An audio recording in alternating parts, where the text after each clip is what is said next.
On January 6, 2026, the PTCB exam changed. Not the format, the content.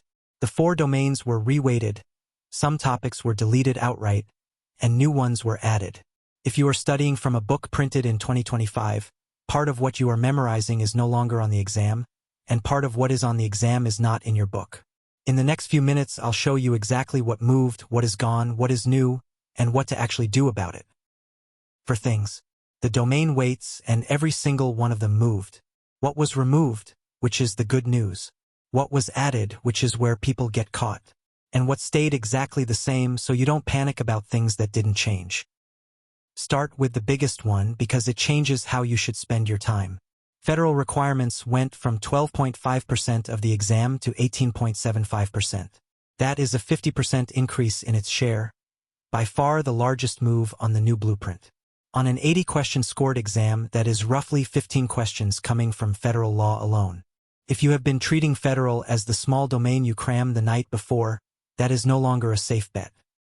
Here are all 4 before and after. Medications dropped from 40% to 35%. Patient safety and quality assurance came down from 26.25 to 23.75. Order entry and processing edged up from 21.25 to 22.5. And federal requirements climbed from 12.5 to 18.75. Notice what did not happen. Medications is still the biggest single domain on the exam. It is just less dominant than it was, so keep drilling the top 200. So what do you do with that? The weight moved out of medications and patient safety and into federal requirements and order entry. In round numbers on a scored exam of 80, that is about 4 fewer medication questions and about 5 more federal ones. The total number of questions did not change at all. The mix did. So if your study plan splits your time the way the old outline did, you are now over-invested in one place and under-invested in another. Now the part everyone likes. 3 things came off the exam. Non-sterile compounding is gone. Allegation went with it, that is the tic-tac-toe box that generations of techs have lost sleep over, and it is simply not tested anymore. And narrow therapeutic index medications came off as their own knowledge area. One important caveat on that last one. What went away is having to memorize a specific NTI list.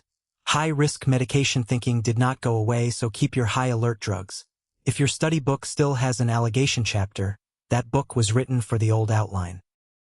Here is the one that catches people. DSCSA, the Drug Supply Chain Security Act. It is the federal law covering how a medication is tracked through the supply chain, who handled it, where it came from, and how a pharmacy proves a product is genuine and not counterfeit. It reached full implementation and PTCB added it. This is the single biggest reason the federal domain grew, and because it is brand new to the exam, it is almost certainly missing from a study guide printed in 2025. The second one is medication recalls, and I want to be precise here because a lot of posts get this wrong. Recalls were already on the exam.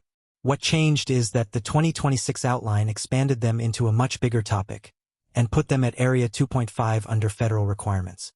So know what a recall is, know the classes of recall, and know what the pharmacy actually has to do when one arrives. It pairs naturally with the supply chain material because both are about proving the product a patient receives is the product it claims to be. Before you panic, here is what did not change. It is still 90 questions. 80 of those are scored and 10 are unscored pretest questions that do not count. You still get 110 minutes. It is still entirely multiple choice with 4 options, and the passing scaled score is still 1400. So the shape of exam day is exactly what it always was. Only the content mix moved. So here is what to do today, and it takes 5 minutes. Open whatever you are studying from and look for 2 things. If it has a chapter on allegation, that material was written for the old outline, and you should assume the rest of it is dated too.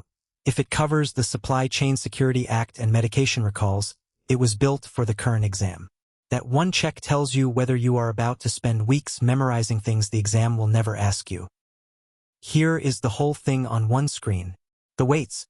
Medications 40 down to 35, patient safety 26.25 down to 23.75, order entry 21.25 up to 22.5, and federal 12.5 up to 18.75.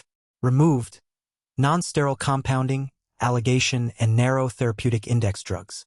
New or expanded, the Supply Chain Security Act and medication recalls. And unchanged, 90 questions, 110 minutes, 1400 to pass. Screenshot that one.